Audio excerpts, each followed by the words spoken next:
Lezigezi indaba ze-1KZN TV ifundela uSamkiliswa kaNqulunga ngikubingelele mbukeli nazi ke hamba phambili usuku namhlanje.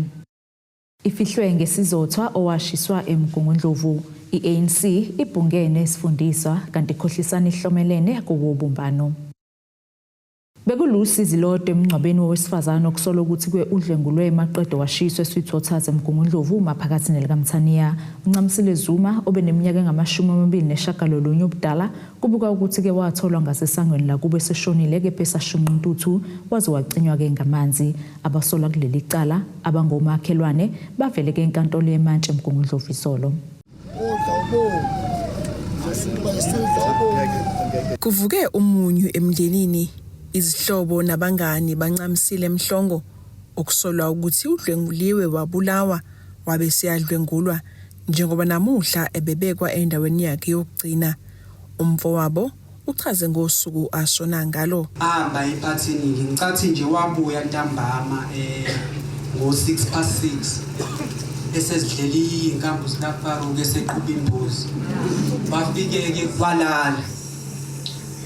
Mayilala wavuka futhi. Umhlongo uthi wavuswa ngumakhelwane ekseni ngesonto. Uthi cela ngizombonisa umhlola lo ngithi umhlola wani.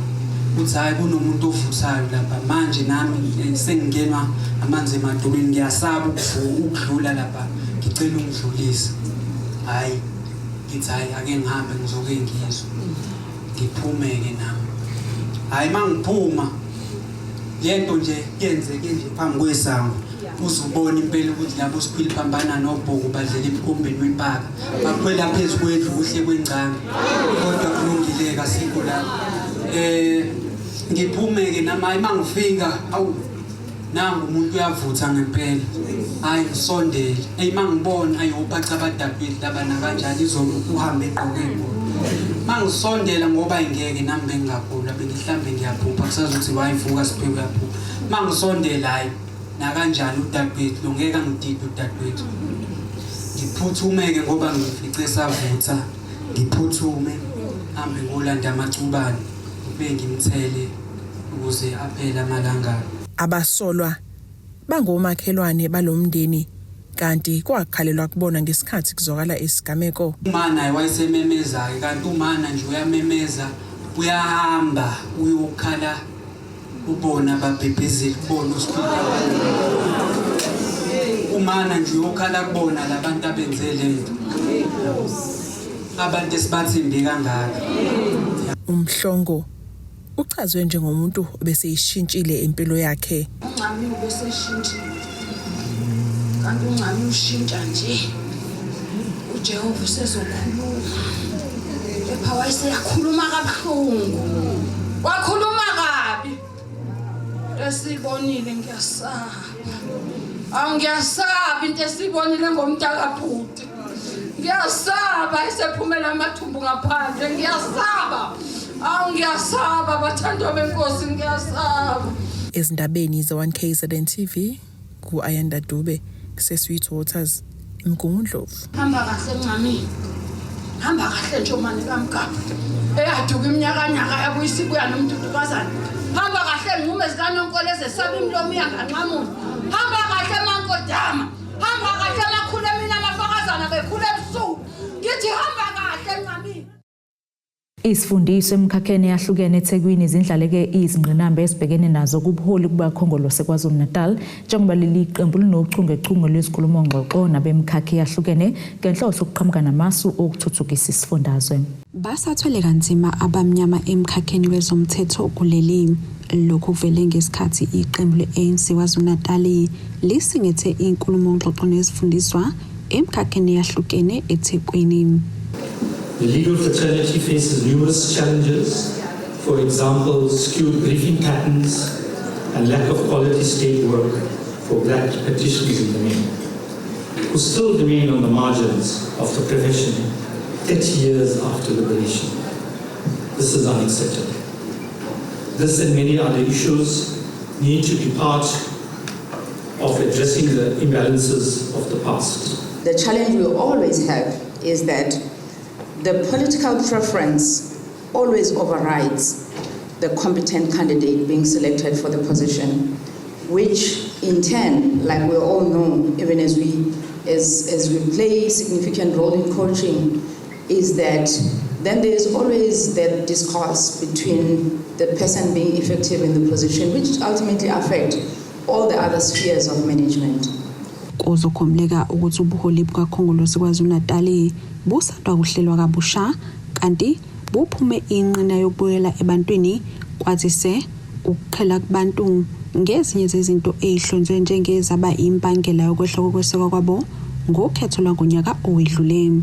Well, the most important thing that we emphasize today is that the social distance that we have observed that brought about the decline in our electoral fortunes last year is that we need to reconnect with all sectors of South African society, especially the professionals, to ensure that their expertise can be of use so that we together can ensure that we deliver proper services to our people. uHatebe uzibophezele ukudlulisa izikhalo ezivele namuhla kongqongqoshe abafanele. Zwile bekhuluma abameli ukuthi hayi bathi ama briefing patterns awahambe kahle, ngizokwazi ukuthi ngikhulume nongqongqoshe ophethe ijustice ukuthi sibona ukuthi iziphi ezinye izinto esingazenza, ngoba uma ama briefing patterns engashinji ngeke sithole ukuthi sibe namajaji namamantshi abantu abamnyama. So lento ibalekile ukuthi sise phambili ekutheni abameli babethu abantu abamnyama bawathole ama briefing patterns. Nabo odokotela nabo kubalekile ngoba siyazi ukuthi odokotela babamba igqathu elibalekile ekukhululeni kwabantu abamnyama. Siyazi ukuthi kwakhona nodokotela abaningi abafana noXuma baba umongameli baka-ANC futhi bayasiza nasemphakathini yethu. Izingxoxo nezinhlaka ezahlukene kubaloke amakhosi, abefundisi nomphakathi jikelele ziyaqhubeka. Eindabeni ze-One KZN TV kubika uNtomkhona Mvubu ngiseThekwini. Mhlazi wezepolitiki ozimele uDokotela Zakhele Shamasi uthi DA ukungavumelani ngokwenyuka kwentela ukubona ke kungenye indlela iqembu le-DA elizikhankasela ngayo ukugaya ivoti njengoba sekusondele ukhetho lohulumeni basekhaya ngonyaka ozayo. Shamasi usho kanje kulandela ukuthi DA iphikisaneke nokunyusa kwentela ngo1% eminyakeni emibili ezayo. Iqembu le-Democratic Alliance nakubakela ingxenye yohulumeni we-GNU kodwa ke alihambisani ngesinqumo sokukhushulwa kwentela ngo1% eminyakeni emibili ezayo. Umhlazi wezepolitiki uDokotela Zakhele Shamasi uthi DA njengoba ingavumelani nokukhuphuka kwentela ingoba ikholwa ukuthi kuzokhahlamezeka abantu abaswele. Bathi iVAT izolimaza kakhulu abantu abahlwempu abaphuwa, the poorest of the poor. Esingazi ukuthi yazini ngepoorest of the poor njengeqembu esiwazi umlando walo, kodwa ke isho njalo isikhathini esiningi ithi kuzolimaza abantu abaningi, isimo somnotho asisihle kahle, kuzokhahlameza ngisho nezohwebo namazwe angaphandle, ngoba phela kusho ukuthi kuningi okuzonyuka ngoba babona lokho kwenzeka futhi eMelika uDonald Trump efaka ama tariffs angaka, nomnotho ucindezeleka ngakukhula kancane. Kanti ke sibheke sikhumbule futhi ukuthi iDA isibukela phambili ibukukhethwa 2026 2029 ngoba unumber 2 ngisho ezifundazweni ezithile ngezathu ngeke futhi uzazi ukuthi ngaliphi ngoba phela ayinakho ukwesekwa okungako emazingeni aphansi kulolu uquqa bekhuluma ngawo, the poor of the poor ekhuluma ngalo ayinakho ukwesekwa okungako, kuncane kakhulu, mhlambe ngeke ngisho ku5%, kodwa ifuna nje ukwenza a political statement ngoba isijele ukuthi fane ithathe over amandla emva ko-ANC, fane ibe laphana ilimazi ANC ngaphakathi, ifake ingcindezi, ibeke phambi kwemehlo omhlaba nabavoti baseNingizimu Afrika njengeqembu elibacindezelayo lona lingcwele, iqembu elifanele elumesiya elizoletha ezokhulula abantu baseNingizimu Afrika. Ukuphikisa ukwenyuka kwentela iqembu le-DA uShamasi uthi leli qembu ukholwa ukuthi ke lena ngenye emizamo yokubalela iqembu ligaya kamavoti. Siyazi phela ukuthi kuya ku2026 local government elections, siyazi ukuthi no2029 general elections ususemnyango, ngakho ke kukhona lokho esikubiza ukuthi politicking, ukupolitika kumaqembu njengo-DA nabanye obona ukuthi kufanele babambelele kulezi inkinga ezikhona, babambe ngobhungane iqembu ka-ANC ngoba lingazange liphumelele okhethweni nga-29 May 2024 ekelele kuze likwazi kwakho uhulumeni futhi siyazi ukuthi abantu abahola abanjengo Helen Zille bathi ibona abasayina le statement of intent abekhuluma ngaso sekela mongameli izolo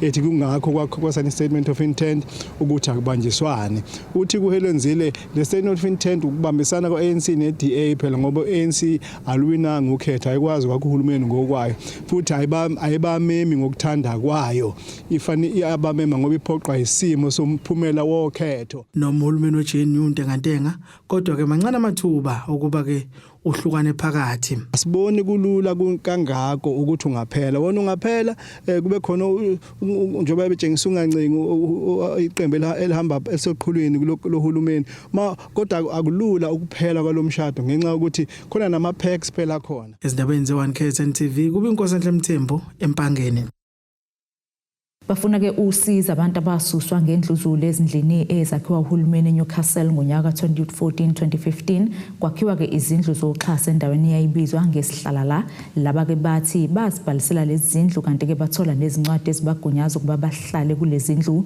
kodwa ke ngokuhamba kwesikhathi idlanzane labelisuka emkhukhwini elingalibhaliselanga izindlu langena ke ngoNdlovu yangena emzini yalaba bathi ke sebeqiqe izindaweni eziningi kodwa ke usiza abalitholi bakhathazekile abantu abasuswa ngendluzula ezindlini ezakhiwa nguhulumeni eNewcastle endaweni yabizwa ngesiyahlala la uThulani Ndlovu uthi abantu ababengabhalisanga babefuna ukuthi kuqalwe phansi ukubhaliswa kunabantu abasuka emkhukhwini njengoba ubona njengaphesheya la ababengabhalisile ngasikhathi kwakhiwa izindlu so babona ukuthi izindlu seziyakhiwa bahlala bangabhalisa zithe seyiphelile sekungena abantu ababhalisile base bevuka umona bathi ngeke thina sihlale emanzini akekho umuntu ozohlala la ngaphandle kwethu thina sihlala emkhukhwini so bathi wonke umuntu akaphume iprocess yokubhalisa iqale phansi ekubeni bebengabhalisanga bona kwaseqaleni so bakhipha abantu izindlu bayishisa uyabona nje umbuki kungasahlaliki ngenxa ukuthi bona bafuna ukuhlala ngenkani endlini zabo uqhube ngokuthi babengabantu abagqiqa emaphoyiseni kodwa lokho ushintsho kuzokube imanje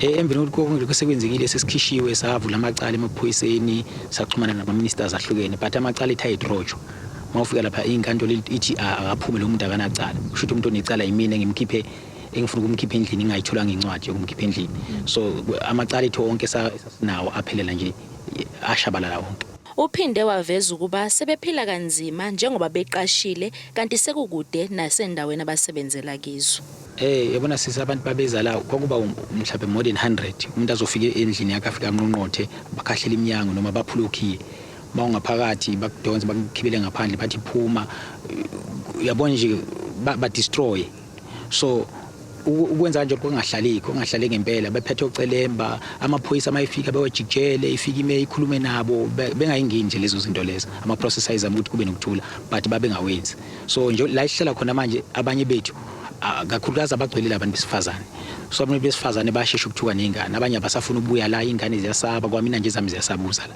zithi ziyoba isena lesithombe saliya kudala kodwa nje lahlala khona siqhashile abanye bethu bahlala kude nendawo zokusebenzela nje kuningi nje sihlukumezeke kakhulu ngale ngesimo esinje khona manjalo umnyango wezokuhlaliswa kwabantu uthi ihhovisi likaNdunankulu lilenzile ucaningo mayelana loludaba baphinda baphuma nezixazululo okungukuqinisekisa ukuba abantu abahlala kulezi indawo bafanele yini bephinde beqashwe nogada nokuphinda kukhishwa abantu abangafanele ngencwadi ebuye enkantolo kanti konke lokhu kulindele kuba kuqale uma ngabe kuqala ithemu yonyaka mali ka-2025-2026 esingacela government ukuthi ugovernment sicela asisheshisele ukuthi izindlu zethu zibuye back because umasipala ulokhu ekhiphile incwadi zokuthi siyarenta ungarenta kanjani ungahlala endlini ngoba phela fanele bayikhiphele lo muntu lo hlala endlini thina sikwazi ukurenta ngoba sihlale so sicela ukuthi government angasithembisa ukuthi basithembisa bathi next month siya double in self-feza next month but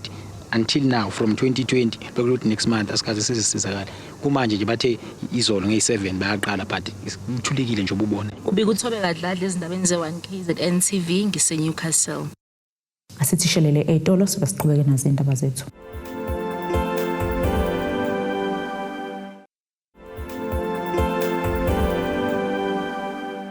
asikwamukele mbukeli ubukeleke indaba ze1KZN TV nazi ihlokano kwezona ehamba phambili namhlanje ifihlwe ngesizothwa owashiswa eMgungundlovu iANC ibhungene sifundiswa kanti ikhohlisana ihlomelene kubumbano Lo khulumela amaphoyisa esifunda King Cetshwayo enyakatho nelikaMthaniya uKapteni Siyanda Shangasi uthi amaphoyisa asaphenya ke imbangelo okusha kwamabhasi ali-10 kanye nelo lelilodwa ku Brown Street empangeni nokuyisigameko esenzeke phakathi kwamabili ngomsombuluko ebusuku. Ayikaziwa ke namanje imbangelo yokusha kunqonqa amabhasi ali-10 nelo lelilodwa okwenzeke ngomsombuluko owedlule ku Brown Street empangeni stationi. Okhulumela amaphoyisa esifunda King Cetshwayo uthi ke kuvula icala lokucekelwa phansi kwempahla estation samaphoyisa asempangeni. Ngomhla ka-31 enyangeni ephelile leka March kusuke umlilo lapha na empangeni rail estation la khona okushe khona amabhasi kwasha nama truck la uthiwa ama side tipper phecelezi nje lama truck lawa amakhulu adonsa inqola ezimbili. Imbangela yomlilo ke bingakaziwa, kodwa ke abanikazi bendawo bebese bevula ke icala lokucekelela impahla ngenhloso emaphoyiseni asempangeni.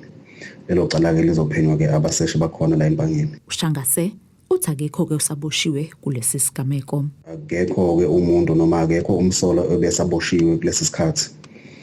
Kodwa amaphoyisa asabhizi ke ayaphenya aphansi phezulu athungatha ukuthi ngabe lo mlilo lona uqale kanjani, mangabe waqala umuntu ubani lo muntu lo ukuthi akwazi ukuthi aboshwe. Ucela kokufuniswa indodana yawo umndeni wakwaNzama eMelville Potchefstroom eyaduka ngenyanga ephelile ubukhosi bakhe Nzama oneminyaka engama-29 29 ubudala owahamba ke ekhaya edolobheni kuze kube manje akaza atholakale. Baba wakhe uPetros Nzama uthi indodana yakhe ayikazi inyamalala ekhaya ubehamba buye noma ngathiwa uvakashele kuphi. Ucela ukufuniswa indodana yawo umndeni wakwaNzama eMelville Potchefstroom okhona seningizimu nesifundazwe KwaZulu-Natal eyaduka ngemuva kokuhamba ekhaya ngenyanga edlule ithi iya edolobheni. Ubukhulu benkosi Nzama oneminyaka engu-29 ubudala kuthiwa akaze ahambe ekhaya angabuyi, kanti kucelwa noma ngubani ombonayo alekelela umndeni atholakale. Bathi bakhathazekile kakhulu ngokungatholakali kwakhe. Umuntu ongakaze anyamalale ekhaya angaziwa noma umuntu ohambayo njengoba abafana bejwayele ukuhamba baziyele ezindaweni, kodwa noma ngabe bekuthiwa bekulate ubekwazi ukuthi abuye azoziveza ukuthi usefikile. So isigameko sokuqala lesensenzakala nesenza ukuthi sikhathazeke kakhulu ukuthi ngabe kwenzakalani empilweni yakhe. Wahamba ngesikhathi zawo 11 between 11 and 12 ePotchefstroom.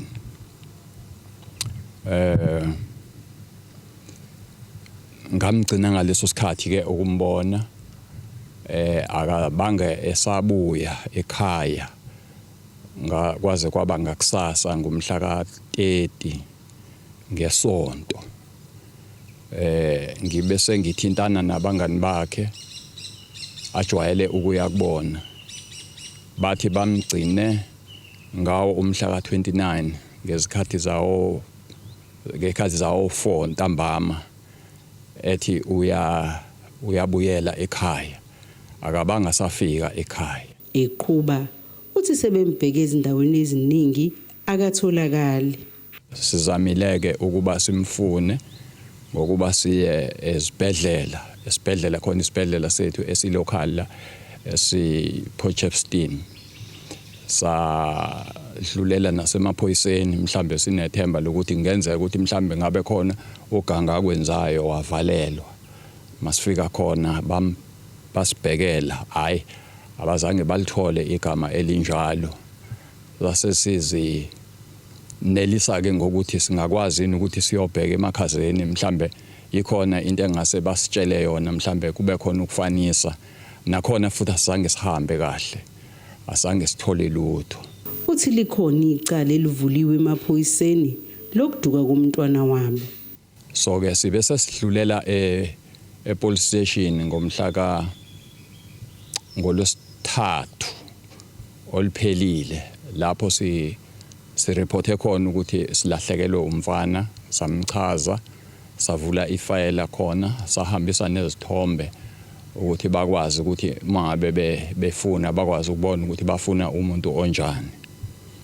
Ubukhulu benkosi umuntu obevulekile kakhulu, ovulelekile ngokwempilo, umuntu onothando, umuntu wabangani. Siyacela kakhulu njengomndeni ukuthi ombonayo noma ombone emaphepheni ngokwesithombe noma kuma TV akwazi ukuthi asithinte. Amaphoyisa aqinisekisile ukuthi likhona idokode elivuliwe lokulahleka komuntu. Kucelwa noma ngubani ombonayo ashayelele inombolo engezansi. Lo mbiko beniwethulelo zamando sicele wezindaba ze1 KZN TV ngiseMelville. Inhlangano yamaciko iSIFSA esifundeni King Cetshwayo ibaluleke kwentuleka kwezinsiza kusebenza njengembangela yenkinga enqinda ukwenza ngendlela umsebenzi wayo ukuthuthukisa amaciko kulesi sifunda. Lenhlangano ibaluleke lokhu ke ngoba lona ngonyaka wokugcina ke upholi obukhona sekuzokhetha upholi obusha ngonyaka uzayo. Inhlangano kaSIFSA ibhekelela kwamaciko yithi kungabi nazo izinsiza kusebenza kuyibuyisele emuva ekuthuthukiseni kwamaciko kulesi sifunda. Okuningi okusilimitayo ama resources. Sike saya kwi summit eThekwini ngonyaka odlule mangingaphosisi kusisaphethwe uDr Mahlaba lapho bengisawu treasurer we district. So ngareza ipoint kwi section yemali ukuthi besifisa ukuthi kwi budget allocatedwayo for ama province ina ama districts bathi ayibazo engage leyo ngeke ngeze uMinister Mackenzie ekhuluma indaba yama districts. So angazi noma iphuzu lami walizwana mothi walizwa hayi ngathokoza kakhulu ukuthi kuma resources angapheleli phezulu kuphela but afike nasezantsi so that thina esima district level sikwazi ukufinyelela. For example ngoba ngila eMhlathuze mina ngikwazi ukufika eNkandla ngiyosiza amacika lapho ngikwazi ukufika eMthonjaneni naseMelmode kanjalo. Lenhlangano ithi eminye imigomo ezibekele yona ikuba ke ibambeke ithangami lapho ke iluleka iphinde ke iqeqeshe khona amalungu ayo ngezindlela ke ezibalekile nezilula zokonga imali. We also pushing ukuthi sibe nama workshop amaningi especially athinta izinto zeimali because mabuka kwi emaphephandabeni noma ku TV uyayibona issue efesela umkhakha wethu waka art ukuthi abantu at later stage baba nenkinga yeimali bese gcina sebedinga uxhaso. So masingathola ukuthi i-department iwaphusha kakhulu ama workshop about funding ne financial management yama artists ukuze umuntu mesuke ebhookiwe or eyosebenza akwazi ukuthi imali yakhe uyimanage kanjani ingasipheli nge-short period. Azi ukuthi umuntu meyi artist uyasebenza njalo ngabe ukuthi nje ngilina ama booking kuphela lento uyithatha njengebusiness. Lenhlangano ithi uhlakala lwesifundazwe lusezingxoxweni nomnyango wezemidlalo, amaciko namasiko ubhekana nodaba loxhaso lwemali yamaciko iIMGE egcineke ingahlalanga ezandleni zawo. Ngokwethu sinobuholi be province uhlalo wethu uThokozani Langa uTizozo baya engage nethimba lakhe la ku provincial level with uDSEC malana naleyo issue ye funding ukuthi kuhlale phansi ixoxiswana ukuthi yini engenziwa ukuthi kugcine kusezakele amaciko kugcina ngoba injongo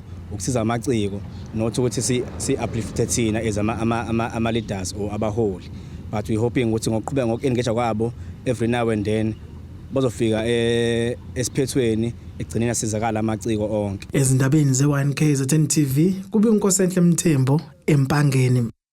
Siphinde futhi seyitolo sobe siqhubeke nazo indaba zethu.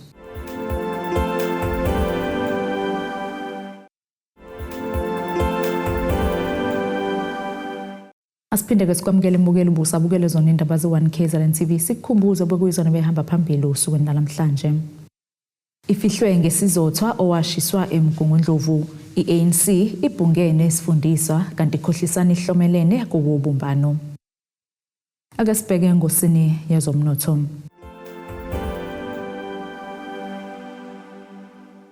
Rand lakuleli lu 19.49 cent maqhathiso nedola semelika libo 24.91 cent maqhathiso nopondo libo 21.39 cent maqhathiso neeuro. Igolide lona lu $3010.94 cent ounce wolongahlozwe wona u$64.21 cents umphongolo. Ake sibheke ngosini yezemidlalo. Ayaqina-ke amahlebezi ukuthi kumqeqeshi wesiGamagebhulu Orlando Pirates uJose Riveiro angase-ke amenyezelwe nguHekdala njengomqeqeshi omusha weqembu iWydad Casablanca. Lokhu-ke kulandela kokuvela kwezindaba zokuthi kumqeqeshi waleli qembu udabuka kuleru Lulani Mgwena sekuseleke kancane ukuba-ke akhonjwe indlela kuleli qembu kulandela-ke ukubhinjelwa izinto leli qembu lehlulwe ngegoli elilodwa eqandeni yiqembu Mokep Totwan. Kwenziwa kalokhu nje uRiveiro usanda nokuveza ukuthi-ke akazimisele ukuvuselela inkontileka yakhe nePirates ngokuphela-ke kwale season. Nasike isimo zezulu esingalindeleka.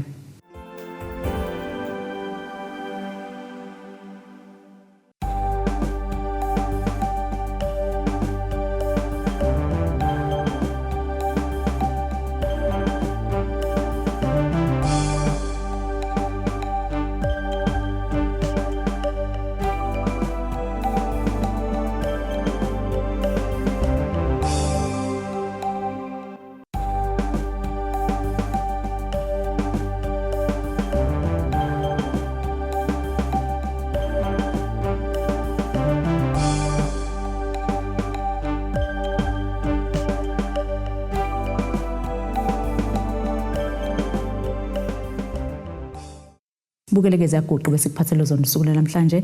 Mina nawe sophinde sihlangane kusasa futhi ngasi isikhathi esifanayo. Msale kahle.